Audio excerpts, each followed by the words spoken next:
और आगे बढ़ते बताते हैं आपको कि चंडीगढ़ में हरियाणा कांग्रेस विधायक दल की बैठक होगी। दोपहर 3 बजे कांग्रेस विधायक दल की बैठक होगी और ये बैठक नेता प्रतिपक्ष भूपेंद्र सिंह हुड्डा ने बुलाई। मानसून सत्र को लेकर रणनीति बनाएगी कांग्रेस इस बैठक में। इसके अलावा नो हिंसा, सीईटी और बाढ़ समेत कई मुद्दों पर चर्चा की जाएगी इस बैठक। अहम खबर है आपके टीवी स्क्रीन पर। दोपहर करीब 3 बजे कांग्रेस विधायक दल की बैठक का आयोजन किया जाएगा। चंडीगढ़ में नेता प्रतिपक्ष भूपेंद्र सिंह हुड्डा की अध्यक्षता में ये बैठक बुलाई गई। इस बैठक में 25 अगस्त से होने वाले मानसून सत्र को लेकर सरकार को घेरने की तैयारी की जाएगी। साथ ही नो हिंसा, सीईटी और बाढ़ जैसे तमाम मामलों पर चर्चा की जाएगी।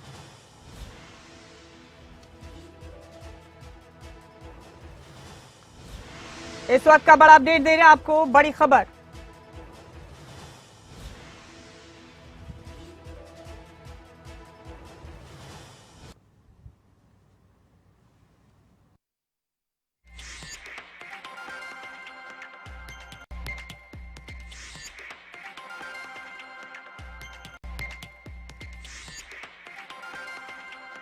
हमारे साथ हमारे स्टेट हेड जितेंद्र चौधरी जुड़ चुके हैं इस खबर पर। जितेंद्र, तकरीबन 3 बजे का वक्त है जबकि कांग्रेस विधायक दल की बैठक का वक्त है। नेता प्रतिपक्ष भूपेंद्र सिंह हुड्डा ने बैठक बुलाई है चंडीगढ़ में। कांग्रेस के तमाम विधायक इस बैठक में शामिल होंगे। जाहिर है 25 अगस्त से मानसून सत्र शुरू हो रहा है जितेंद्र हरियाणा में, और इसी को लेकर पूरी रणनीति बनाई जाएगी कांग्रेस की तरफ से। वैसे भी इस वक्त कई मुद्दे हैं कांग्रेस के पास सरकार को घेरने के लिए। नो हिंसा, सीईटी, बाढ़, किसान, तमाम मामले हैं। तफसील से बताइए किस वक्त शुरू होगी ये बैठक जितेंद्र, क्या एजेंडा है इसका?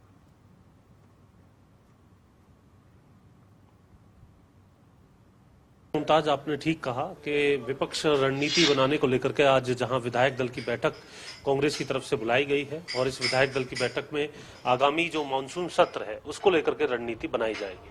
करीब 3:30 बजे का वक्त जो है इसको लेकर के अब रख दिया गया है। इससे पहले आपने भी ठीक फरमाया कि 3 बजे का वक्त था, लेकिन इसमें कुछ तब्दीली इसलिए की गई है कि कांग्रेस के अंदर आज बड़ी ज्वाइनिंग जो है वो होने जा रही है।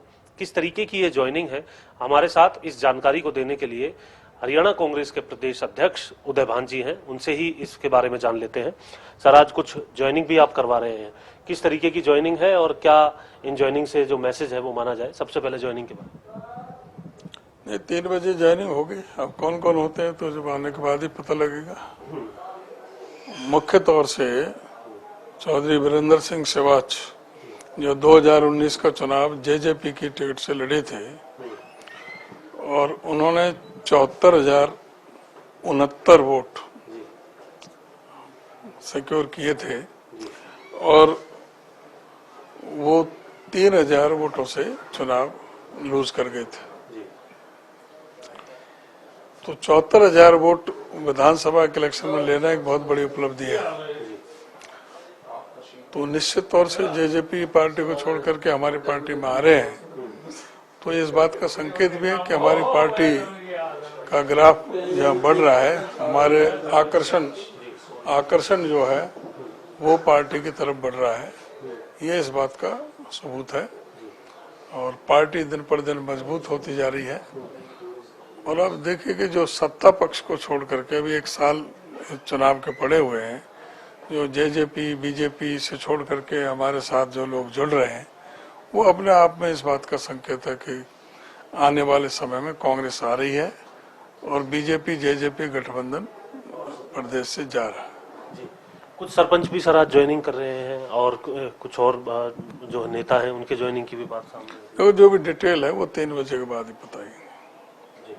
सर, ये भी कहा जा रहा है, अभय चौटाला से खबरें अभी तक ने बात की तो ये कहा गया कि सभी नेता अगर एक मंच पे आ जाएंगे तो कहीं ना कहीं 302 लग जाएगी।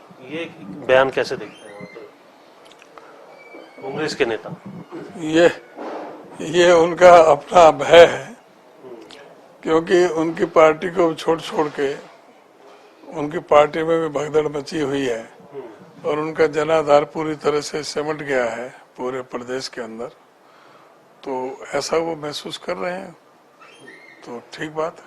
इतना मुश्किल क्यों माना जा रहा है आप सभी नेताओं का एक साथ आना सर, कांग्रेस के नेताओं को? ये भी कहा जाता है कि कांग्रेस की दुश्मन खुद कांग्रेस है।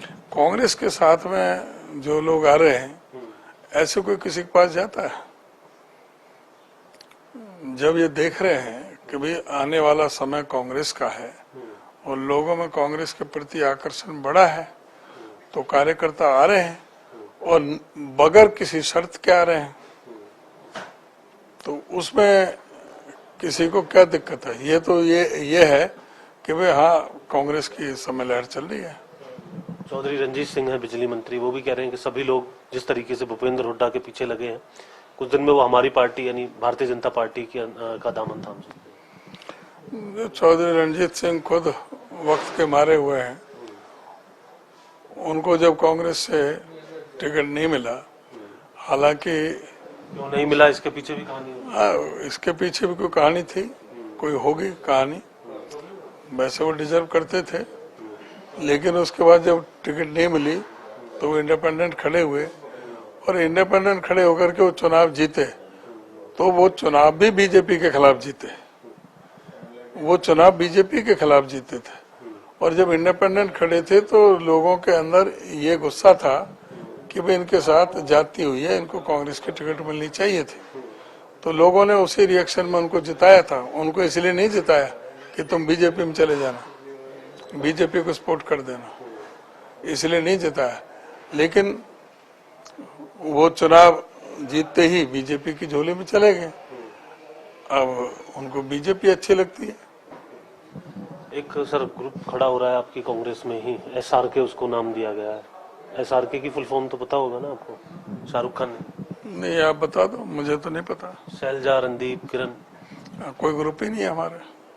अलग अलग प्रोग्राम हो रहे हैं सर उनके, वहाँ जहाँ वो होते हैं वहाँ आप नहीं दिखाई देते, जहाँ आप होते हैं वो नहीं दिखाई देते। कांग्रेस के नेता हैं, अपना कहीं भी प्रोग्राम कर सकते हैं, कोई भी, कोई किसी पे पाबंदित है नहीं कि भाई वरिष्ठ नेता है, पार्टी के जनरल सेक्रेटरी हैं, एक बड़े प्रदेशों के प्रभारी हैं, एक छत्तीसगढ़ के, एक वहाँ से कर्नाटक से, तो वो अपना चुनाव लेकिन सर जब वो कह देते हैं कि ये जो ज्वाइनिंग है या फिर ये जो संकल्प पत्र है ये कांग्रेस का नहीं है, अंदर मीटिंगों के अंदर भी इसको लेकर के विवाद होता है, आपको नहीं लगता कि इसमें कांग्रेस का ज्यादा नुकसान होता है? ऐसा है कि आप जो ना PCC CLP वो कांग्रेस का यहाँ प्रदेश संगठन इनके अनुरूप चलता है। जो बात करने आप इनके बारे में करें, हमारे जो और जो बड़े नेता हैं, इसके अलावा जो सीनियर नेता हैं, वो भी अपने अपने प्रोग्राम चलाते हैं। और आप जो मेरे से सवाल पूछो, आप बीजेपी के बारे में पूछो, आप JJP के बारे में पूछो, आप NLO के बारे में पूछो, आप क्या, आपके मतलब आपका क्या है कि जो आप हमारे नेताओं के बारे में, मकसद क्या है? हमारा मकसद क्या है? यही पूछ रहा हूँ कि क्या मकसद है। यही मकसद है कि आप अगर एकजुट रहेंगे तो आप ज्यादा बेहतर तरीके से कर सकते हैं। आप ये एक सवाल जितेंद्र, एक बड़ा सवाल रणदीप सुरजेवाला को लेकर भी उठ रहा है लगातार। उन्होंने वोटर्स को ही राक्षस बता दिया था, जिस पर खूब बवाल हुआ। इस पर उदयवान जी से आप उनकी प्रतिक्रिया ले सकते हैं। अभी हमारे प्रभारी जी ने कहा ना, पहले अभी बताया कि प्रभारी जी कर रहे हैं इसमें 10 सितंबर तक के लिए कहा। उसको राक्षस कह रहे हैं रणदीप सुरजेवाला, उस पर आपका क्या? मेरी कोई कमेंट नहीं इस तरह की चीजों से, कोई मैं ठीक नहीं समझता। लिस्ट आपकी कब तक आ जाएगी? आप नटशेल में ही खत्म कर दीजिए। आपको पता है ना कि अभी हमारे प्रभारी ने कहा, रणजीत सिंह ने भी भूपेंद्र हुड्डा को लेकर बयान दिया है। उन्होंने कहा कि वो भी जल्द हम जैसे प्रोग्रेसिव नेताओं के साथ आ जाएंगे, कांग्रेस छोड़ देंगे। राहुल से भी बड़ा कद बताया रणजीत सिंह ने भूपेंद्र हुड्डा का। यकीन करना चाहिए। अभी मानसून सत्र आ रहा है, क्या रणनीति रहेगी सर बीजेपी को घेरने की? आप जो चाहते थे वो सवाल आ गया। आज विधायक दल की मीटिंग है 3:30 बजे, सारे मुद्दों पर चर्चा होगी और उसके बाद में प्रेस को ब्रीफ करेंगे।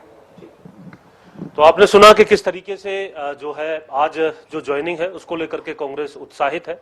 हालांकि 10 सितंबर तक संगठन को लेकर के अभी जो इंतजार है वो और करना होगा। जहां तक बात की जाए रणदीप सुरजेवाला के बयान को लेकर के, रणजीत सिंह चौटाला के बयान को लेकर के, या फिर जिस तरीके से अभय चौटाला ने जो बयान दिया था, उन पर भी प्रतिक्रिया कांग्रेस प्रदेश अध्यक्ष उदयभान की तरफ से दी गई है। और ये कहा गया है कि जिस तरीके से लोग कांग्रेस का रुख कर रहे हैं उससे आने वाले समय को अभी से भांपा जा सकता है, अभी से ये माना जा सकता है कि कांग्रेस की तरफ लोग जो है उत्साहित हो रहे हैं। चंडीगढ़ से कैमरामैन सूर्या के साथ जितेंद्र चौधरी, खबरें अभी तक।